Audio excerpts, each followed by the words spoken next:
오늘은 종교개혁주일입니다. 1483년 독일에서 광부의 아들로 태어나서 법학을 공부하여 법률가가 되고자 하는 꿈을 가진 마르틴 루터가 어느 날 친구와 함께 길을 가다가 안타깝게도 사랑하는 친구가 날벼락을 맞아 바로 옆에서 숨지는 사건이 발생했습니다. 루터도 죽을 뻔했지만 겨우 살아났습니다. 큰 충격을 받은 루터는 두 가지 고민에 빠졌습니다. 하나는 인간이 얼마나 허무한 존재인가. 방금 함께 같이 걷던 친구가 안타까운 모습으로 세상을 떠나게 되었을 때 그 충격은 말로 표현하기가 힘들었습니다. 그리고 두 번째 이제 깊은 생각은 내가 오늘 밤에 죽는다면 하나님 앞에 설 수 있을까? 내가 지금 세상을 떠난다면 하나님 앞에 설 수 있을까? 라고 하는 이 두 가지 질문에 깊은 고민을 하다가 1505년 7월 17일 그는 수도원에 들어가 수도사의 길을 걷게 되었습니다. 루터는 수도원에서 경건한 삶을 살기 위해서 수행을 했습니다. 고행을 했습니다. 어찌하든지 하나님의 마음에 맞는 사람이 되려고 정말 최선의 노력을 다했습니다. 그러나 그런 그의 마음속에 진정한 평안과 기쁨은 없었습니다. 그러던 어느 날 오늘 본문 신약성경 로마서 1장 17절의 말씀을 읽었습니다. 우리 다 함께 시작. 복음에는 하나님의 의가 나타나서 믿음으로 믿음에 이르게 하나니 기록된 바 오직 의인은 믿음으로 말미암아 살리라 함과 같으니라. 아멘.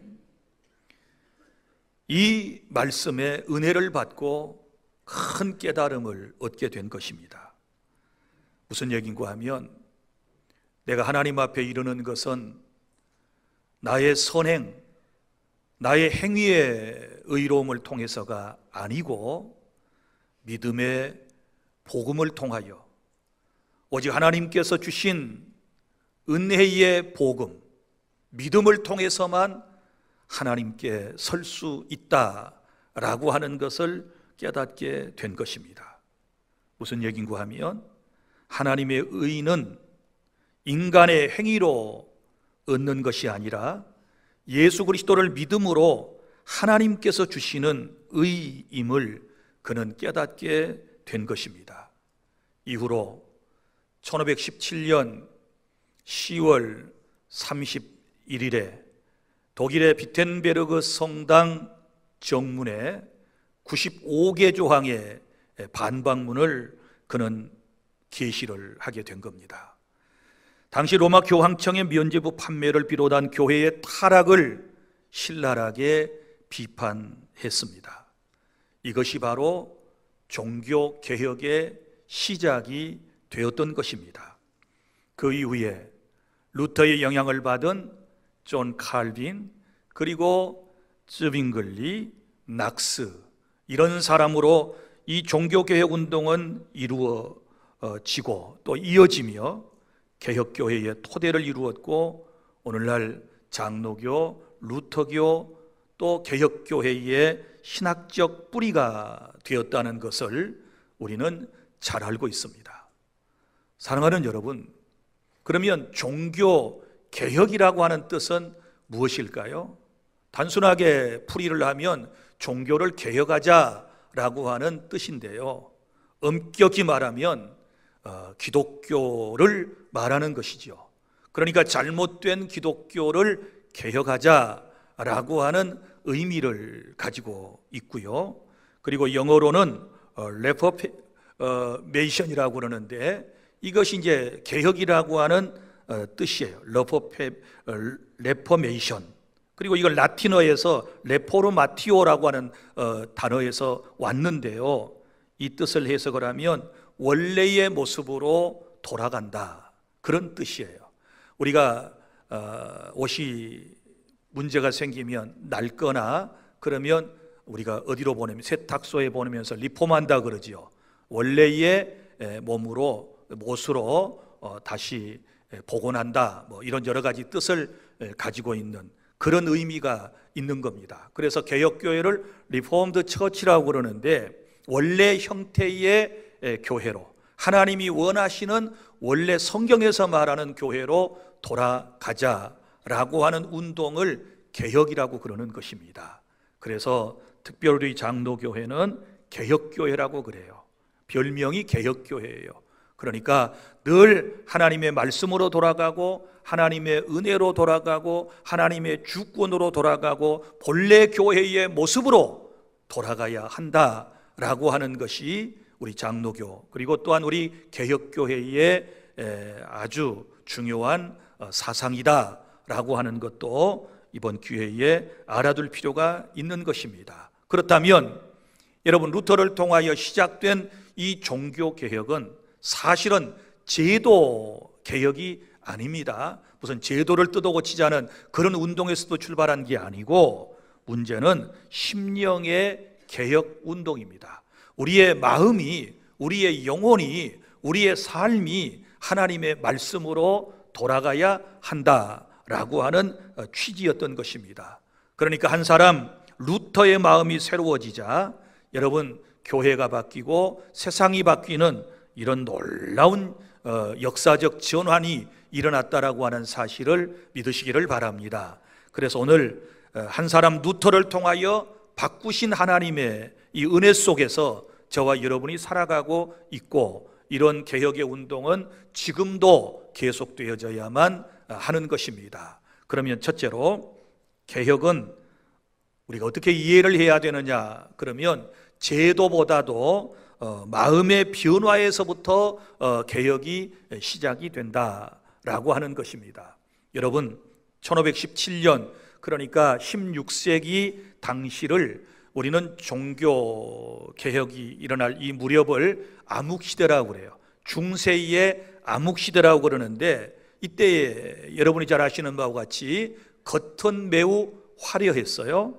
그리고 아주 웅장한 교회당들이 얼마나 많이 세워졌는지 모릅니다. 지금도 유럽 전역을 돌아보면 대리석으로 지은 예배당들, 그 화려한 예배당들이 수도 없이 동네마다 세워져 있는 것을 볼 수 있거든요. 그리고 또 그 안에서 치러지는 의식은 얼마나 여러분 위험이 있었겠습니까? 정말로 우리가 상상을 초월한 그런 환경 속에서 위험이 있는 의식들이 치러졌던 것입니다.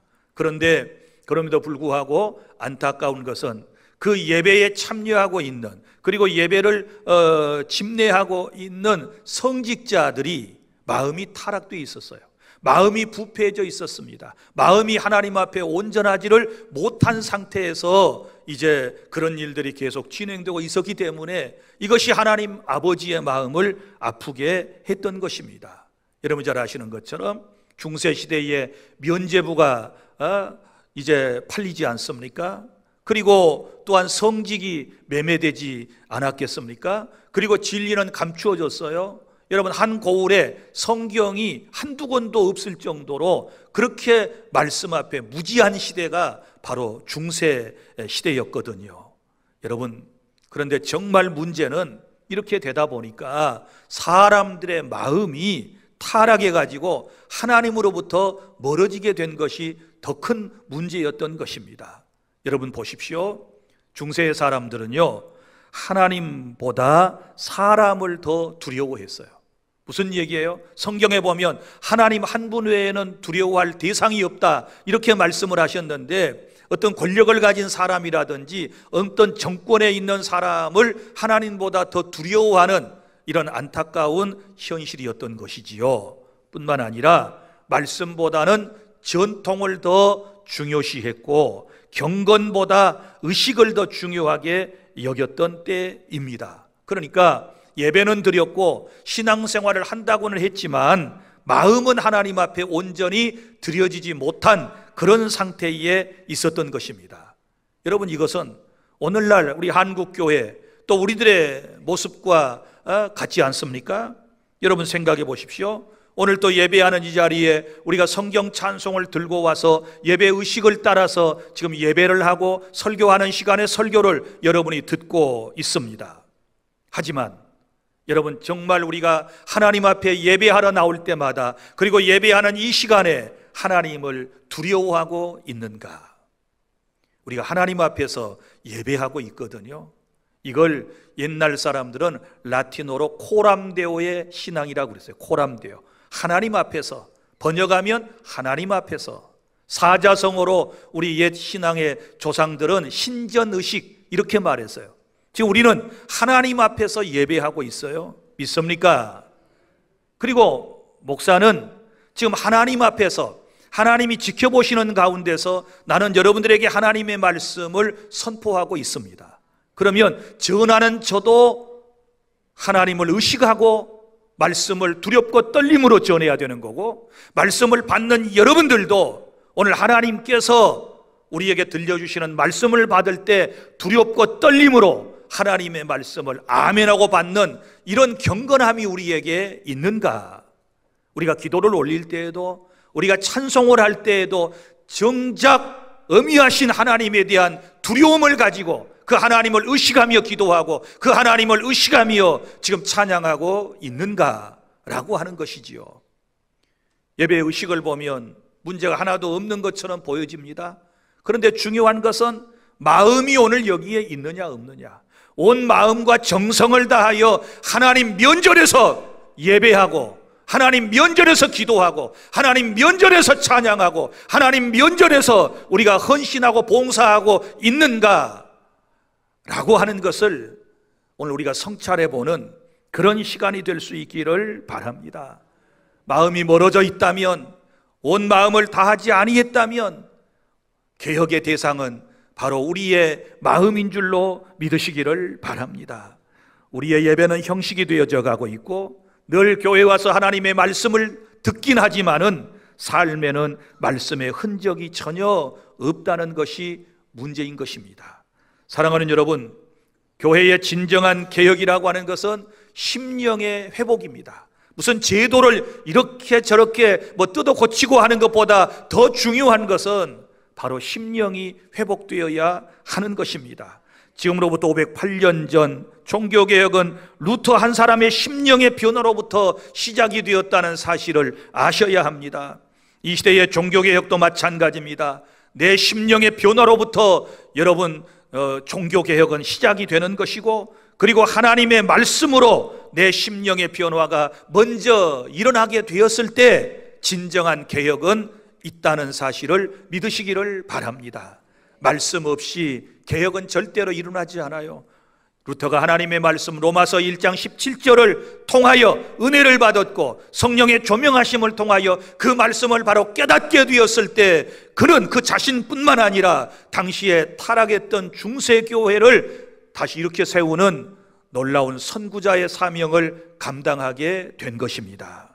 그래서 종교개혁, 내 마음의 변화에서부터 일어나게 되는 것이다. 그 다음에 둘째는 오늘 이 본문에 보면 복음의 능력이라고 하는 말씀이 나오거든요. 자, 복음에는 하나님의 의가 나타나서 믿음으로 믿음에 이르게 하나니 기록된 바 오직 의인은 믿음으로 말미암아 살리라 함과 같다. 그런데 그 앞에 16절에 보면 내가 복음을 부끄러워하지 아니하노니 이 복음은 모든 믿는 자에게 구원을 주시는 하나님의 능력이라. 그럼 복음의 능력이 뭐냐? 그게 바로 믿음으로 사는 거라는 거예요.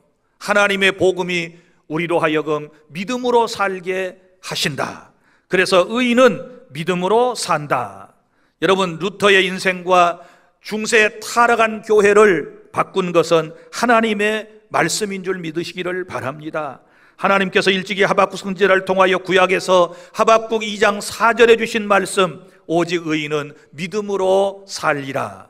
이 말씀이 지금 여기에 또다시 기록되어 있었고, 이 말씀을 사람들이 수도 없이 읽었을 터인데 깨닫지를 못했어요. 그런데 루터가 이 말씀을 깨닫고 우리에게 이제 다시 주신 말씀이, 의인은 오직 믿음으로 말미암아 살 것이다. 할렐루야. 그럼 이제 정리를 좀 해볼게요. 그럼 의인은 누굴까요? 의인, 여기서 말하는 의인은 죄 없는 사람이 아니라 용서받은 죄인을 말하는 것입니다. 우리의 죄를 용서받으면 우리의 신분이 의롭게 되는 거예요. 제가 바꿔주신 하나님 시리즈에 대하여 설교를 할 때 맨 처음에 우리에게 신분의 변화가 일어났다라는 말씀을 드렸습니다. 죄인된 우리가 예수님을 믿음으로 말미암아 의인이 되었다, 그 신분이 의롭게 되었다라고 하는 말씀을 드렸고, 신분의 변화를 인식하게 되었을 때에 사람의 삶의 변화가 일어나게 된다라는 말씀을 여러분들에게 드렸습니다. 사랑하는 여러분, 내가 의인이 되는 것은 내 행위로 의로워지는 게 아니에요. 루터는요, 이 복음을 깨닫기 전에 행위로 의롭다함을 얻기 위해서 몸부림쳤어요. 날마다 금식하고 고행을 하고 수행을 하면서 몸부림을 쳤지만 그의 마음속에 평안은 없었고 기쁨은 없었고, 오히려 마음속에 죄책감과 함께 늘 그는 하나님 앞에 부끄러운 모습으로 살아가야 했던 것입니다. 그러던 그가 예수 그리스도를 믿음으로 하나님의 의가 내게 덧입혀지게 되었다는 사실을 깨닫게 된 것이고, 그 후부터 그의 마음속에 진정한 평안이 임하게 된 줄로 믿습니다. 사랑하는 여러분, 우리의 행위로는 그 어떤 사람도 하나님 앞에 설 수 없습니다. 아무리 착하게 살아도 죄의 그림자는 우리 가운데 남아 있는 것입니다. 사랑하는 성도 여러분, 그럼 예수님을 믿음으로 의롭게 된다 그랬는데 도대체 예수님의 무슨 일을 우리가 믿어야 되는가라고 하는 것이지요. 예수님의 사역을 믿으셔야 되는데요, 두 가지를 믿으셔야 돼요. 예수님의 큰 사역이 두 가지가 있는데, 하나는 십자가 사역이에요. 그러니까 예수께서 나의 죄 때문에 십자가에서 피를 쏟고 죽으심으로 내 죄값을 다 치러주셨다. 할렐루야. 이걸 믿는 거예요. 그 다음에 두 번째는 그 예수님께서 나를 살리셔서 천국으로 인도하시기 위하여 사흘 만에 부활하셨다. 할렐루야. 이것을 믿는 사람에게 그리스도의 의가 전가되고, 하나님은 너는 믿음으로 의롭게 되었다, 이렇게 선언해 주시는 겁니다. 할렐루야. 아브라함은 우리와 똑같은 사람이에요. 그런데 아브라함이 하나님을 믿음에 그를 의롭게 여기신지라 이렇게 말씀을 하셨습니다. 그러므로 우리가 의인이 되는 것은 행위로 되는 게 아니고, 선행으로 되는 게 아니고, 덕망을 많이 쌓아야 되는 게 아니고, 단지 예수 그리스도의 십자가 사건과 부활의 사건이 나의 사건임을 우리가 믿고 확신할 때에 우리가 의로운 인생이 되고 우리는 의인으로서의 삶을 살아가게 될 줄로 믿으시기를 바랍니다. 다시 말하면 하나님의 은혜 아래 서 있는 사람을 성경은 의인이라고 말하는 것입니다. 그러면 또 여기 의인은 믿음으로 산다 이렇게 말씀을 했고요, 그 앞에 보면 믿음으로 믿음에 이르게 한다. 이 무슨 의미일까요? 믿음으로 믿음에 이른다. 이것은 신앙의 시작도 믿음이고, 그리고 사는 것도 믿음이고, 끝도 믿음이다. 할렐루야. 그러니까 무슨 얘기인가 하면 우리의 구원은 처음부터 끝까지 믿음으로 살아가는 삶을 의미하는 것이고, 이렇게 믿음으로 살아가는 사람을 하나님께서는 붙들어 주실 줄로 믿으시기를 바랍니다. 그러니까 믿음으로 구원받고 난 이후에 날마다 하나님의 말씀과 약속을 의지하며 하나님을 믿는 그 믿음으로 살아가는 것, 이것이 바로 우리의 삶인 것입니다. 그럼 믿음으로 사는 사람의 특징은 어떨까요? 그 특징을 보면 현실보다는 하나님의 말씀을 믿고 살아요. 현실보다는 하나님의 말씀을 의지하고 형편보다는 하나님의 약속을 붙들고 살아가는 사람이 믿음의 사람인 줄로 믿습니다. 그리고 사람의 시선을 의식하기보다는 하나님의 인정을 더 두려워하고 하나님 앞에서 부끄러움 없이 살려고 발버둥을 치는 사람을 믿음으로 사는 사람이다, 이렇게 얘기를 하는 것이고, 지금 형편에 얽매이지 아니하고 하나님의 약속을 붙들고 날마다 하루하루를 믿음으로 극복해 나가는 이런 삶의 현장에 있는 사람을 바로 믿음으로 사는 사람, 이렇게 성경은 말하고 있는 것입니다. 이런 은혜가 여러분에게 있기를 바랍니다. 하나님의 은혜에 의하여 믿음으로 말미암아 구원을 받았으니 믿음으로 살다가 믿음으로 천국에 들어가는 저와 여러분이 되기를 바랍니다. 루터는 수도원에서 자기 힘으로 살려고 했습니다. 그래서 아무리 기도를 하고 금식을 해도 여러분, 자기 자신이 내가 이제는 만족할 만한, 하나님께서 만족할 만한, 또 자기 자신이 만족할 만한 믿음의 사람이 되지 못했다는 사실 앞에서 좌절하고 절망하고 깨어지고 또 후회하고 또 통회하고 또 자복하는 이런 일이 계속 반복되다 보니까 그의 마음속에 기쁨 평안이 없었어요.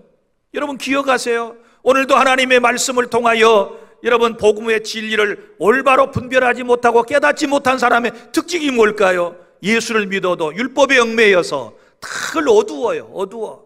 예? 자기가 뭘 열심히 살고 선행을 하고 착한 일을 하고 뭘 많이 드려야 천국에 갈 거라고 생각하는 사람은 늘 하나님의 의의 기준에 비춰보면 다 부족하잖아요. 그러니까 절망하고 또 절망하는 거 아니겠어요? 그 절망스러운 얼굴이 빛날 수가 있나요? 항상 걱정 근심이지요.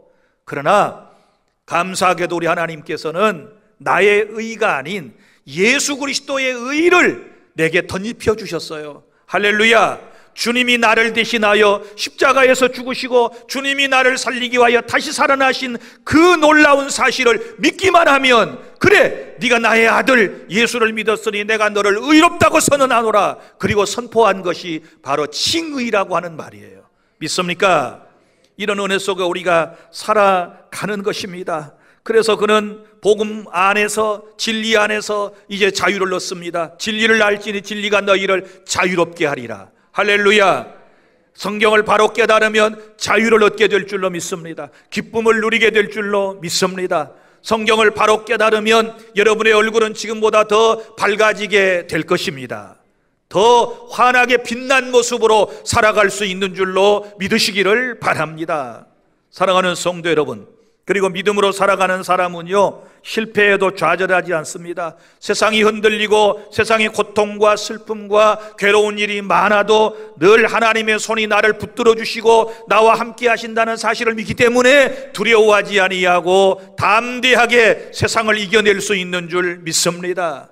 이런 은혜가 함께 하시기를 바랍니다. 그래서 복음의 능력은 뭐냐? 의인은 믿음으로 산다. 복음의 능력이 다른 데 있는 게 아니고 예수 믿고 의롭게 된 사람은 믿음으로 날마다 하루하루를 살아가는 것입니다. 나는 부족해도 연약해도 믿음으로 끝까지 승리할 수 있음을 믿습니다. 그리고 셋째, 개혁이라고 하는 것은 오늘 세 가지를 기억을 꼭 하셔야 됩니다. 나로부터, 지금부터, 말씀으로부터. 자, 개혁은 나로부터, 지금으로부터, 말씀으로부터 개혁이 일어난다라고 하는 것입니다. 요즘 많은 사람들이 교회를 향하여 쓴소리를 참 많이 합니다. 제가 이 설교를 준비하기 위해서 검색창에다가 입력을 했어요. 한국교회 개혁해야 할 것이 무엇입니까? 여러 기고문이라든지 여러 설교문이라든지 혹은 교회 밖에 교회를 바라보는 사람들이 교회에 바랐던 모든 개혁의 그 종류들을 좀 말해주세요. 그랬더니 이거 수도 없이 나오는 거예요. 나눠보니까 두 가지예요. 하나는 교회 밖에서 요청하는 개혁, 하나는 교회 안에서 요청하는 개혁이 있더라고요. 먼저 교회 밖에서 요청하는 개혁이 있어요. 교회 이거 뜯어 고쳐야 된다. 교회 식구들 이렇게 살아서는 안 된다. 교회 밖에서 사람들이 지적하는 게 의외로 많아요. 무슨 얘기인가 하면 자신들은 교회 안 다녀요. 신앙인도 아니에요. 크리스천도 아니에요. 그런데도 교회 밖에서 자기들이 나름대로 생각한 기독교가 있는 거예요. 교회는 이런 단체, 교회가 해야 할 일은 이러이러한 일들, 이렇게 딱 자기 생각을 정해놓고 교회에게 요구를 하는 거예요. 교회 재산 다 팔아서 가난한 사람들에게 나눠줘라, 이것부터 시작을 해가지고요, 말도 없는 말도 안 되는 막 그냥 요구들을 하고 있는 거예요. 그러면서 저는 이제 물론 귀담아 들어야 할 말도 있지만 이런 생각을 했어요. 아니, 거듭나지도 않은 사람들이, 영에 속한 사람도 아닌 사람들이, 교회도 제대로 알지 못하는 사람들이, 교회 밖에 있는 사람들이 교회를 향하여 이런 요구를 할 수 있을까? 여러분, 일반적으로는 가능하지만 이거는 불가능한 일이에요. 그렇지 않습니까? 여러분, 나라가 달라요. 우리는 이중국적을 가졌습니다. 우리는 영적으로 하나님의 나라에 속해 있는 하늘나라의 시민인 줄로 믿으시기를 바랍니다. 그리고 또 세상 나라에 속해 있습니다. 대한민국의 국적을 가지고 있는 것입니다. 그런데 우리가 살다 보면 하늘나라 법과 세상의 법이, 세상의 윤리와 이런 것들이 충돌될 때가 있어요. 그럼 우리는 어떻게 해야 될까요? 우선순위가 너희는 먼저 그의 나라와 그의 의의를 구하라, 그리하면 이 모든 것을 너희에게 더하시리라고 말씀하셨기 때문에 우리는 하나님의 가르침, 우리는 하나님 나라의 윤리를 먼저 따라야 될 줄로 믿습니다. 그러면 우리는 어떻게 해야 되나요? 성경의 가르침을 따라야 되는 것이지요. 근데 세상 사람들이 막 쓴소리를 해요. 교회 다 틀려먹었다, 목사들 다 틀려먹었다, 성도들 전부 틀려먹었다. 물론 그런 쓴소리를 들을 만한 상황에 지금 처해 있는 거 분명해요. 그럼 우리는 하나님 앞에서 회개하면 되는 것이고요, 이 세상 사람들이 자꾸 요구하는 바대로 우리가 끌려가면 교회다운 교회가 될 수 있을까요? 늘 여러분들에게 말씀드리지만, 여러분, 교회는요, 아무리 선한 일을 하고 착한 일을 하고 좋은 일을 많이 해도 절대 불신자들에게 다 칭찬받는 공동체가 아니에요. 깨달을 수 있기를 바랍니다. 절대 영이 다른데 어떻게 우리 그리스도인들이 하는 일을 여러분 다 칭찬하겠어요? 물론 칭찬하는 분들도 계실 거예요. 고마운 분들이에요. 그러나 일단은 영이 다르니까 거부하고 그 다음에 비판하고 안 좋은 눈으로 항상 보는 거예요. 교회에서 막 이게 누구 나눠주고 교육을 시키고 그러면 뭐라고 그러는 줄 아세요? 저 선교하려고 저거 다 미끼 던지는 거야, 이렇게 또 해석을 한단 말이에요. 물론 그런 의도가 있지요. 그러나 그럼에도 불구하고 그렇게 색안경을 끼고 교회에서 하는 모든 일이 전부 선교하려고, 교회 식구 모으려고, 교회로 사람들 모여들게 하려고 가르쳐 준다 그러고 나눠주기도 하고 장학금도 주고 구제사업도 한다, 이렇게 하면 되겠습니까? 이건 옳지 않은 얘기라고 저는 생각을 합니다. 자, 그 다음에 또 하나는 교회 안에서의 개혁을 부르짖는 사람들이 있습니다. 자, 교회 형편을 얼마나 잘 알겠어요? 그렇지 않습니까?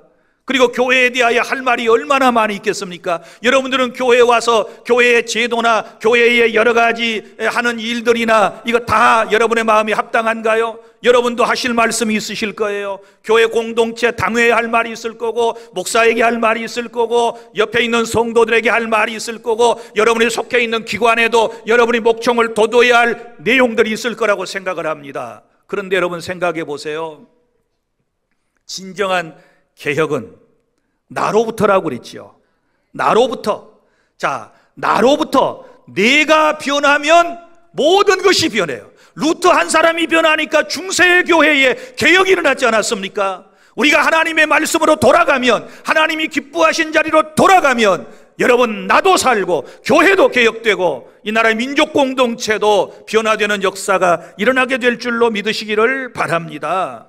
그러니까 비판에서 끝나면 안 되는 것이고, 거기에 대안이 있어야 되는 것이고, 또 대안을 냈으면 그걸 이론으로만 말할 것이 아니고 우리의 삶을 통하여 진정한 개혁이 일어나야 될 줄로 믿으시기를 바랍니다. 자, 세 가지를 정리하면, 첫째는 누구로부터? 나로부터. 개혁은 누구로부터 시작된다? 나로부터 시작된다. 내가 하나님의 말씀의 거울 앞에 먼저 서서 나의 신앙의 옷무새를 바로잡고 하나님 앞에 경건하게 거룩하게 살아가는 것이 먼저 첫 번째 개혁이라고 하는 것을 깨달을 수 있기를 바랍니다. 그리고 두 번째는 언제부터입니까? 지금부터. 개혁은 지금부터예요. 내일부터 고칠 거야, 내일부터 새롭게 살 거야, 이게 아닙니다. 지금 이 시간부터입니다. 고린도서 6장 2절, 지금이 은혜 받을 만한 때요, 지금이 구원의 날이로다. 내일은 나의 날이 아니에요. 내일까지 누가 산다고 다 살아있을 거라고 장담하기 힘들어요. 우리 주변의 사람들을 보세요.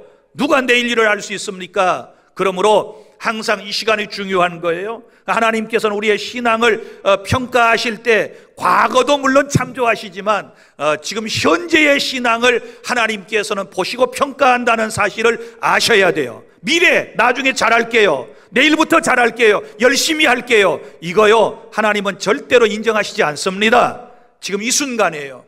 지금 내가 살아서 숨쉬고 지금 내가 예배하고 내가 살아가는 이 삶의 현장 속에서 하나님 앞에 인정을 받아야 될 줄 믿습니다. 하나님을 영화롭게 하는 일을 내일로 미뤄서는 안 됩니다. 오늘 이 시간부터 우리는 예수님을 영접하고 그 주님과 함께 주님이 기뻐하시는 삶을 살아가야 하는 것, 이것이 바로 진정한 개혁이다. 그 다음에 세 번째, 개혁은 어떻게 해야 됩니까? 말씀으로부터예요. 무슨 얘기인가 하면 하나님의 말씀으로 돌아가는 것입니다. 시편 119편 105절, 주의 말씀은 내 발의 등이요 내 길의 빛이니이다, 이렇게 말씀을 했습니다. 여러분, 어두컴컴한데요, 우리가 앞을 향하여 나아가려면 뭐가 필요하나요? 빛이 필요하지요. 그런데 하나님의 말씀이 내 등에 그리고 내 길에 빛이라고 말씀을 하시지 않습니까? 그러면 무슨 얘기예요? 아무리 칠것 같이 어두운 밤이라도 등불을 보고 따라가면 실족하지 않는 것처럼, 아무리 죄악이 관영된 세상이라 할지라도, 영적으로 어두운 세대라 할지라도 말씀을 따라가면 우리는 절대로 실족하지 않습니다. 우리는 하나님이 기뻐하시는 삶을 살아가게 될 줄로 믿으시기를 바랍니다. 루터가 종교개혁자가 되었던 것은 하나님의 말씀을 따랐기 때문입니다. 그 하나님의 말씀을 제대로 깨달았기 때문에 오늘날의 개혁교회가 탄생하게 된 것입니다. 사랑하는 성도 여러분, 이제 우리는 말씀으로 돌아가야 합니다. 그동안 한국교회는 말씀하면서도 말씀으로 돌아가지 못한 아쉬움이 있습니다. 여러분 보세요. TV를 틀면 온갖 기독교 채널에서 목사님들의 설교가 막 쏟아져 나옵니다. 라디오를 켜면 목사님들의 설교가 쏟아져 나옵니다. 요즘 유튜브를 틀면 목사님들의 설교라고 막 나옵니다. 목사인지 아닌지도 모르는 사람들, 여러 사람들이 유튜브 채널을 막 그냥 통해서 자기 나름대로의 설교라든지 간증이라든지 성경 공부라든지 이런 것을 막 다 드러내고 있습니다. 자, 이런 세대 속에서 우리 자칫 잘못하면, 영분별이 없으면, 말씀을 분별하지 못하면 헷갈리게 돼요. 다 옳은 것일까요? 다 맞는 말일까요? 다시 여러분에게 정중하게 권면합니다. 우리는 하나님의 말씀으로 돌아가야 될 줄로 믿습니다. 아무리 듣기 좋은 말이라도, 아무리 내 눈에서 눈물을 쏙쏙 빼는 말이라 할지라도, 아무리 내 마음을 잘 알아주는 말이라 할지라도, 아무리 옳은 말이라 할지라도 그것이 하나님의 말씀이 아니면 우리는 스톱해야 되는 겁니다. 듣지 않아야 하는 겁니다. 따라가서는 안 되는 것입니다. 말씀 따라가야 빛이 있습니다. 말씀 따라가야 내 신앙이 흔들리지 않습니다. 말씀 따라가야 교회가 바로 서는 것입니다. 할렐루야. 선동꾼 같은 설교자의 말을 듣고 많이 모이는 것도 어찌 보면 은혜일 수 있지만, 그러나 여러분, 진실로 주님이 원하시는 진리의 말씀을 따라가는 소수가 하나님이 더 기뻐하는 공동체인 줄로 믿으시기를 바랍니다. 우리 말씀 따라가야 돼요. 성경 따라가야 합니다. 종교개혁에 기치는 말씀에서부터 나왔습니다. 여러분, 성경 얼마나 읽으셨습니까? 오늘 아침에도 교회에 오실 때 성경 가져오셨습니까? 여러분, 먼지 쌓인 성경 툴툴 털고 오시지는 않았습니까? 성경을 어디다가 두어가지고 찾지도 못하고 이리저리 헤매다가 성경을 겨우 찾아가지고 오신 분은 안 계십니까? 늘 여러분 곁에 성경 있지만 몇 번이나 여러분 읽으셨습니까? 그 성경을 얼마나 여러분이 묵상하며 읽으셨습니까? 읽으면서 그 말씀을 또 얼마나 깨달으셨나요? 깨달았으면 그 말씀을 여러분이 얼마나 실천에 옮기셨나요? 오늘 종교개혁주의를 통하여 다시 한번 우리의 신앙을 점검해보는 그런 시간이 되기를 바랍니다. 그런 은혜가 저와 여러분에게 임해야 될 줄로 믿습니다. 사랑하는 성도 여러분, 이제 말씀을 정리합니다. 진정한 개혁은 내 마음에서부터 시작되는 것입니다.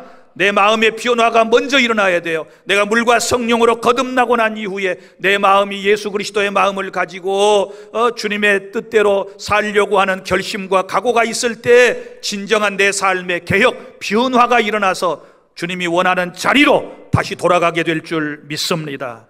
이 땅의 교회가 개혁되는 것도 마찬가지입니다.